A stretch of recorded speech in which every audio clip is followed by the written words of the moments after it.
Hello and welcome to West Country Wanderings. Today we're in the county of Dorset. Haven't done too many videos from Dorset. I've done Weymouth and Dorchester previously, and I was actually in BCP, Bournemouth, Christchurch and Poole the other day looking at the town of Poole. But we're in none of those places today. We're actually near the Somerset border, near the Somerset town of Yeovil, somewhere I've just passed through on the train at Yeovil Junction. Here I'm in Pageant Gardens in the beautiful Dorset town of Sherborne. Yes, I have been here before a little bit. I did a short bite photography series video here, but today we're here in autumn and I've got somebody else with me here today because it's also a collab here today. Beautiful. Now the person that I'm with today hasn't been to Sherborne before, so you will be seeing it through her eyes. There's a clue, you'll probably guess who it is. And we're looking forward to a day exploring this town, which has a stunning abbey and no less than 2 castles and beautiful honey-coloured stone buildings. So here in the wonderful town of Sherborne, I hope you can join me and I'll introduce you to who we're going around with today here on West Country Wanderings for another video in the county of Dorset.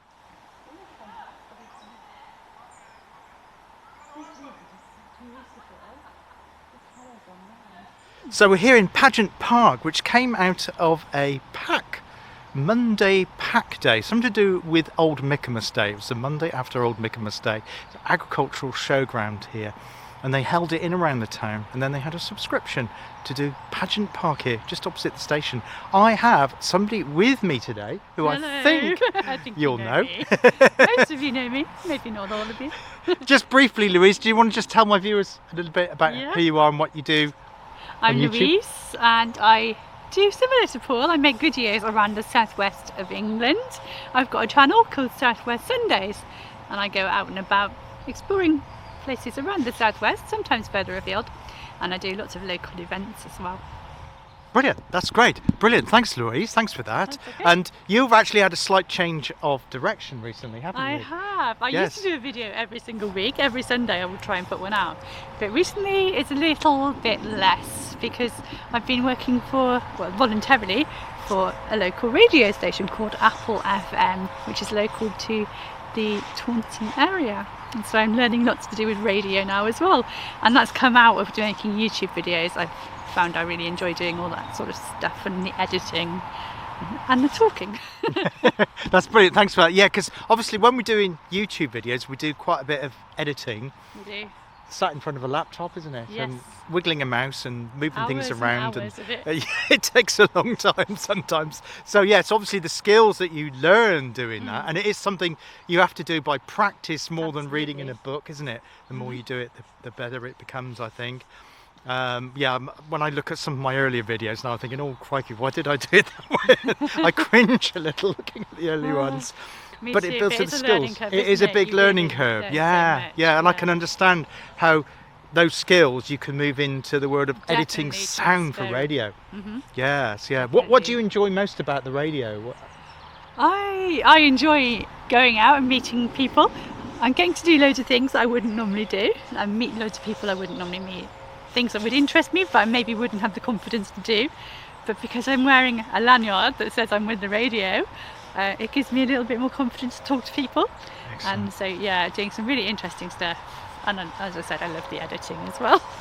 Excellent. Well, we'll catch up with Louise later on our tour today here in Sherborne in Dorset. Lots of things to see, so see you all in a bit. Thanks very much for that, Louise, that was great. Thank you. We're having a look at Pageant Park at the moment, and as you can see there, that's the honey-coloured buildings which dominate the town. There's a lot of Georgian buildings in the town, which we'll see as we go on into the town centre here. As I say, we're still close to the railway station at the moment. We've just taken a few moments to look at the details here in Pageant Park. There was actually a carved owl as well. I'll include a shot of that now. It's a gorgeous bandstand there.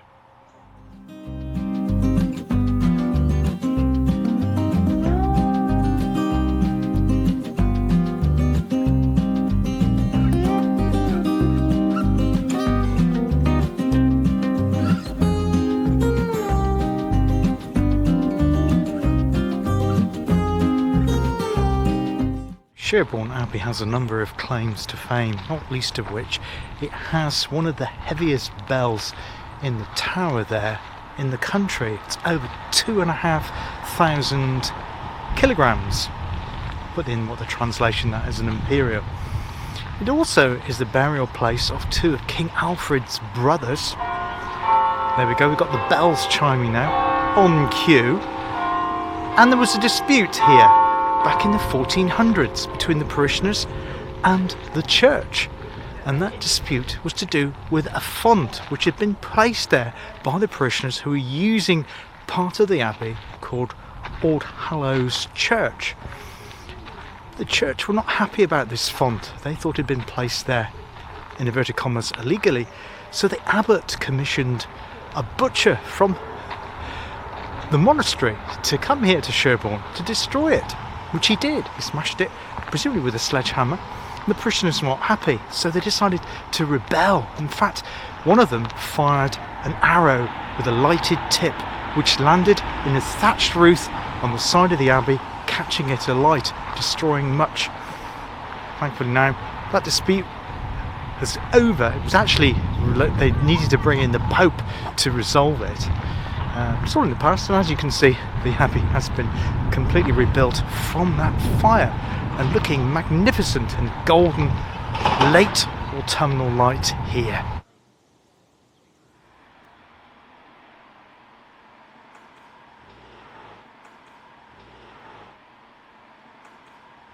These are the St John's almhouses, built in the 15th century. They were built for 12 poor men and 4 poor women, now home to 18 elderly residents. I've just spotted this wheel on the top of the chapter house here. Presumably that was rung, pulled to ring the bell, to summon people into maybe mass or evensong. We are in the conduit elevarium. It's where the monks used to wash. Back in the 16th century, it was in the cloisters originally. It got moved from there to here.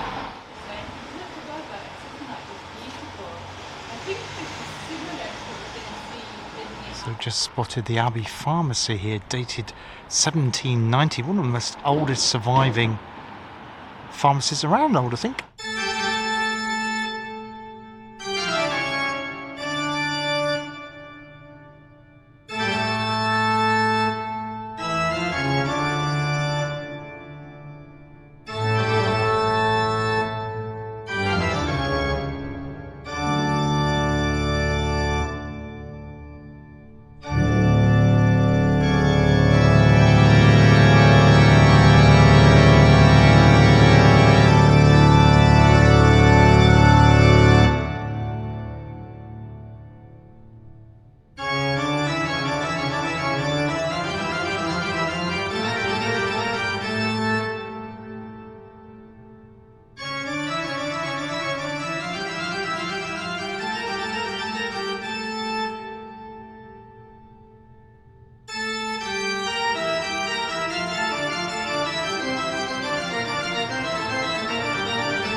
So myself and Louise have just had a brilliant tour inside the Abbey, and I'll just give you Louise's reaction to it in a second. But it was very, very detailed, lots of information came out of it. One of the things I found really fascinating, remember I said about that fire, the dispute, the animosity between the parishioners and the monastery, and I think the reason for that is the monastery wasn't as big or as forthcoming in terms of helping the villagers in terms of their education and the welfare and the money. That didn't really happen. So there was that disagreement between the two, and then obviously it led to that fire which damaged the Abbey. Now inside there you can see something called ham stone. It's got that goldeny yellowy hue, but parts of it look quite red. Sorry about the sunlight there. Looks part red, and that red comes from when that really intensive fire that was inside the Abbey there several hundred years ago, and it gives a clear indication of what happened. Absolutely amazing. Well, we've just come out of the Abbey there. We've had such an interesting tour. It was a free tour, and I think it lasted for about an hour, just over an hour, and it was so interesting, so engaging. I totally recommend that you do it. It runs several times a week. There's posters outside the church with the times on. Abbey even. It's a parish church now anyway. Very good. I totally recommend you do it. Very engaging tour. The monastery and the villagers did not get on, and there was a lot of animosity between the two. And one of the things he pointed out was this arch here. You can see there's quite a wide arch there, which would enable two people to get through. Well, this just highlights the pettiness of it, because the monastery and the church had this doorway narrowed, you can see there, in there, just to purely spite the parishioners. Yeah, you heard that right. So they had to go in single file and not like two abreast, as they would have done previously with it being wider. Absolutely incredible.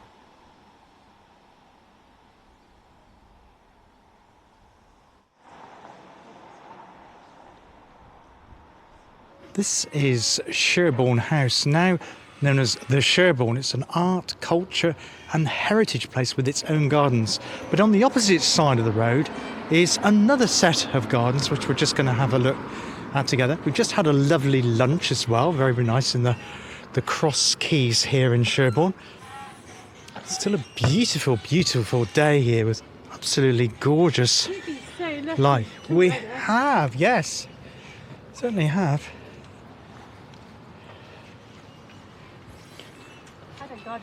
So yeah, this is, thank you. This is Paddock Gardens here in Sherborne. So there's the Sherborne House looking from Paddock Gardens here. I really like it. It's stunning. Yeah, I was expecting like the honey-coloured buildings even, but not the Tudor ones. There's beautiful Tudor buildings. The Abbey was absolutely amazing. There's some amazing places to eat as well. Beautiful shops, lots of independent shops. Yeah, so many beautiful buildings. It's got a really lovely feel about it. I think it's been described as one of the poshest places to live in the UK, or one of the nicest places to live in the UK. At the moment, I'd certainly say I would definitely agree with that. It's absolutely beautiful. Really friendly people here as well. We've come across some really nice residents.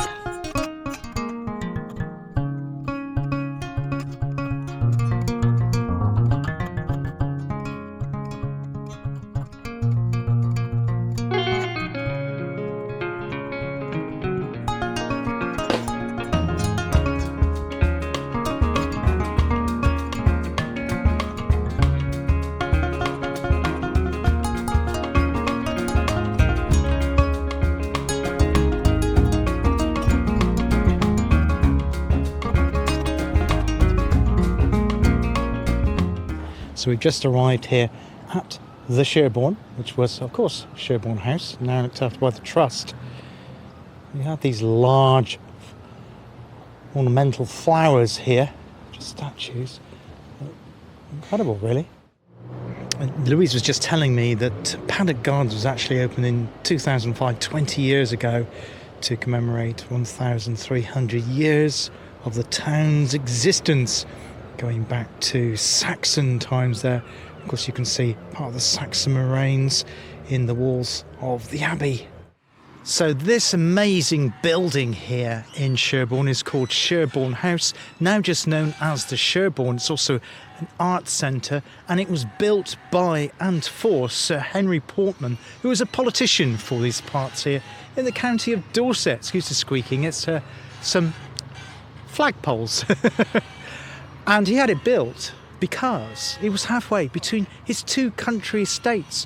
One, a place called Orchard Portman, which Louise just told me is near the racecourse in Taunton, just over in neighbouring Somerset, and also his other pad, which was the village of Braunston, near the town of Blandford Forum here. So about halfway between the two. So maybe he would crash out here before getting his horse and carriage to take him on towards Blandford here in Dorset. But what a grand place to have built just to crash your head for the night between the two country pads. We're now left Sherborne House in the park there and making our way down to Sherborne's castles. Yes, that's castles plural for reasons, well, we'll explain a little bit more when we get there.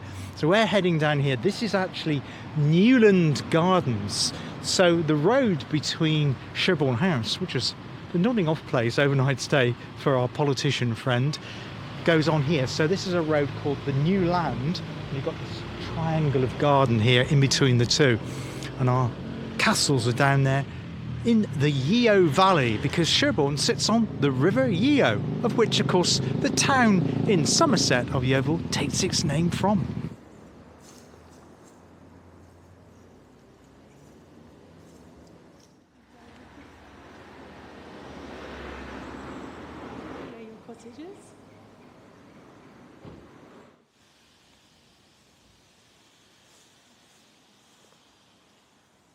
It's really quite strange. You just come out of the town centre, just walk along Newland, heading towards the old castle, and that's the railway line between Exeter, London Waterloo there on the right. We also have some sheep here, which is only literally a few minutes walk from Sherborne town centre. Just found out that this part of Sherborne is Castleton. Presumably it was its own place before the town grew outwards. So here in Castleton, it has its own little church here, and this is St Mary Magdalene, Castleton, which is almost opposite the entrance to the old castle.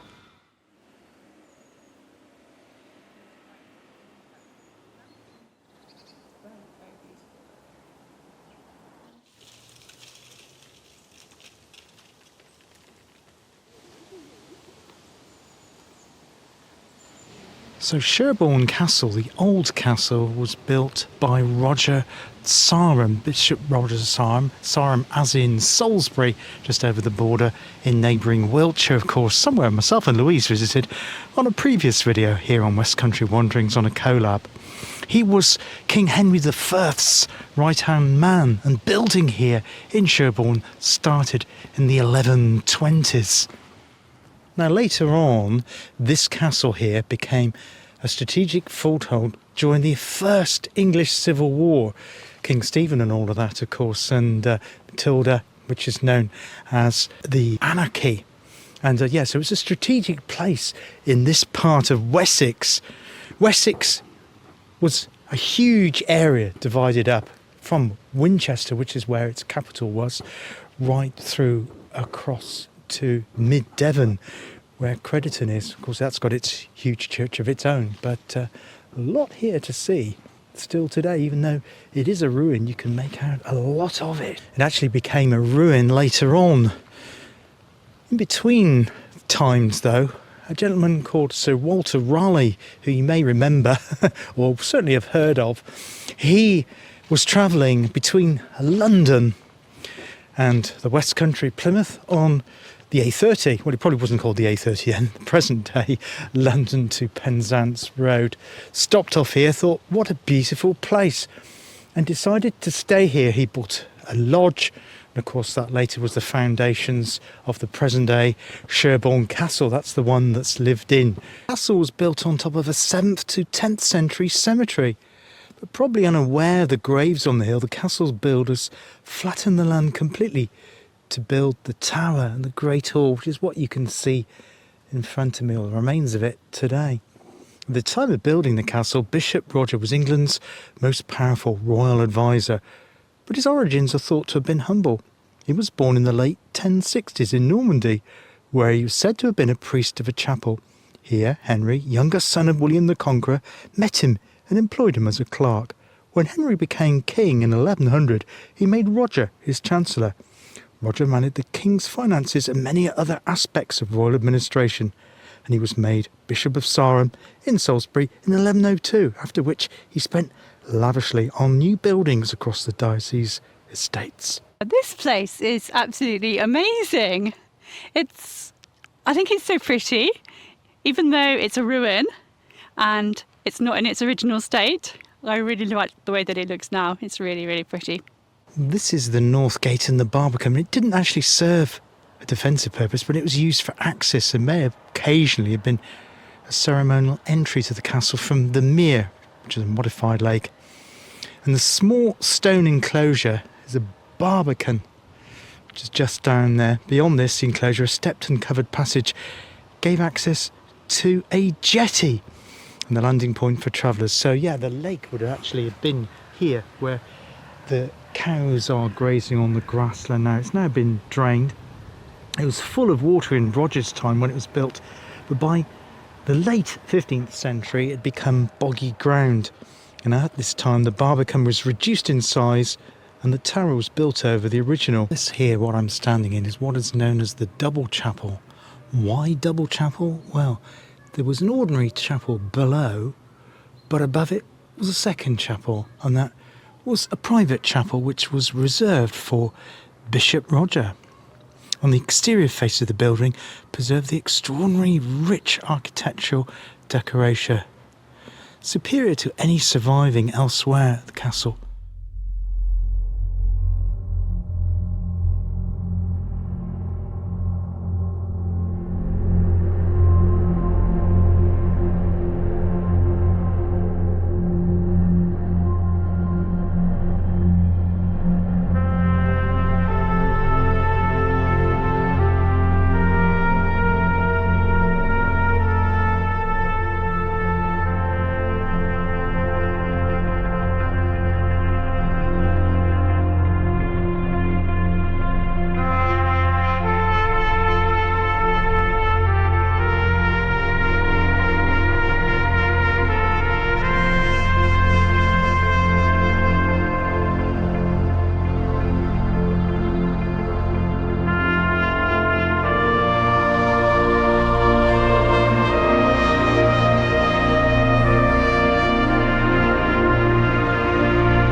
we're now in, where are we? We're in the new castle grounds, I think. Yeah. Yeah, so it's got two castles here. So we've had a look at the old castle. We're now in Sherborne Newcastle, thanks to Mr. Sir Walter Raleigh. It's stunning here, isn't it? Got geese on a lake to our left-hand side there, and yeah, it's absolutely beautiful. The autumn colours are all reflecting into the lake as well, which is really stunning to see. Absolutely loving this place. And we've only just arrived, really, haven't we? Yeah, there's so much to the It costs £14 to get in if you're not a member of anything historical. Yes, houses and things like that. Some discounts for certain. RHS, I think, is one of them. Yeah, and historic houses and things. Yeah. So while I've got Louise with me from South West Sundays, but you have another hat now. I do, your as we were talking earlier. Radio hat. Yay! And you've been doing some interviews recently. I have. With your microphone, haven't you? I have, yes. Do you want to just tell my viewers a little bit about who you've been interviewing? Wow, I've done all sorts of interviews recently, actually, for the radio. I thought that was me echoing the microphone. It was a goose. Yeah, I've interviewed all sorts, even geese. So yeah, most recently I've interviewed a lovely couple of 18-year-old girls about ice creams they've invented, new flavours of ice creams that they're selling in a shop where they're working, which is delicious. Great, and I got to try some as well. That was really, really good. I've been out on walks with a local walking group, discovered new routes and met lots of new people through that as well. What else have I done? I have been to a breast cancer support group. I've been on a tour of St James's Church in Taunton. A whole mixture of things. That's brilliant. I'm doing things behind the scenes that other people don't get to see as well.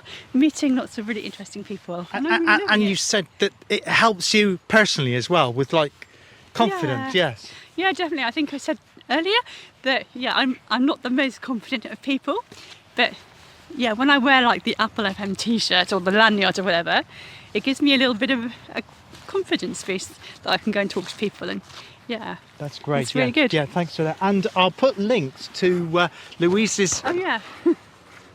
As well as South West Sundays channel, I'll put links to Apple FM. Oh yeah, I forgot to tell you that. So I'll put it in the description. Yeah. Now you can, Apple FM have their own. Do you want to tell my viewers about that? They've got their own. So we're on the radio. If you're in the Taunton area, it's 97.3 Apple FM, or you can find us online, applefm.co.uk. But we also have a YouTube channel as well, and I do videos from around the Taunton area of events that are going on around the Taunton area. So yeah, that's brilliant. Do look out for the Apple FM YouTube channel and subscribe to that if you'd like to see what's going on around Taunton. Excellent, that's great. And I'd like to thank Louise for the work she's doing with Apple FM. It's some brilliant. She has a station live, don't you, on a Tuesday? I do. Community Matters, which is really good. It goes out at 9 to 11 now, is it? Yeah, it's 2 hours. It just started 2 hour shows last week. So yeah, we were doing 1 hour and we were finding we've got so much positive stuff to talk about in Taunton. We've extended it to 2 hours now.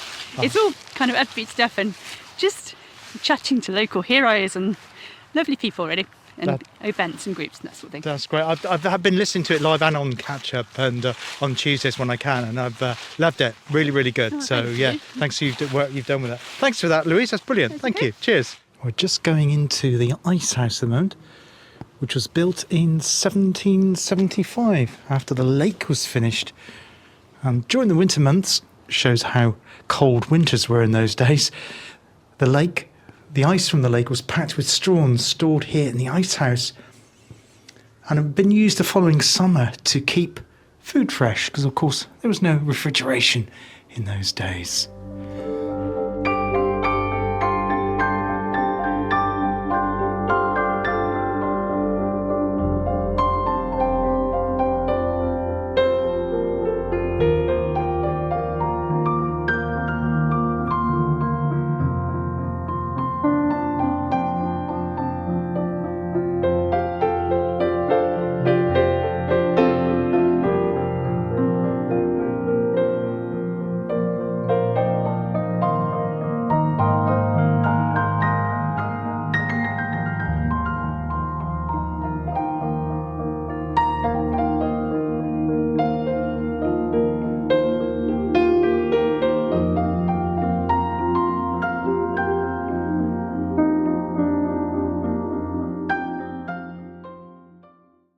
Louise is just looking at these two one of two game larders, and they were built around 1860 to store game which would have been hunted on the park here, the parkland, during the autumn and winter months, and it was hung in the larders, and the mesh grills allowed the cool air to circulate around. Of course, the mesh then kept out the insects as well. With autumn colours. There's great big benches and tables. Look in the lake. Look at this. It's the perfect setting.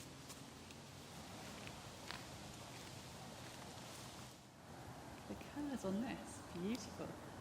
We have had, well, I think, I don't know about you, for yourself, but I've really enjoyed today. I really, really enjoyed it. It's gone too quickly. It does. It's getting to that time of year when the sun is setting quite early, so we're going to lose the sunlight soon. But we have had such an awesome day. It's been the perfect day for exploring Sherborne in terms of the weather and everything, really. It's just beautiful. And we were saying that everywhere we've been, there's been people with a similar sense of what they're wanting from a place, an attitude or whatever to the place they're at, really enjoying Very it, much a very so. relaxing atmosphere. Yes. It's been lovely. I'd like to thank Louise from Southwest Sundays and also from Apple FM, and I'll link to those in description of today's video. Yeah, it's been a great day. Thanks, Louise, for sorting this out as well and doing some research on it and sending me some notes as well, which I found really tour invaluable. As well, I found that on the Visit yes. Sherborne website, or whatever it is, the local tourist information website. They've got loads of really good information on there.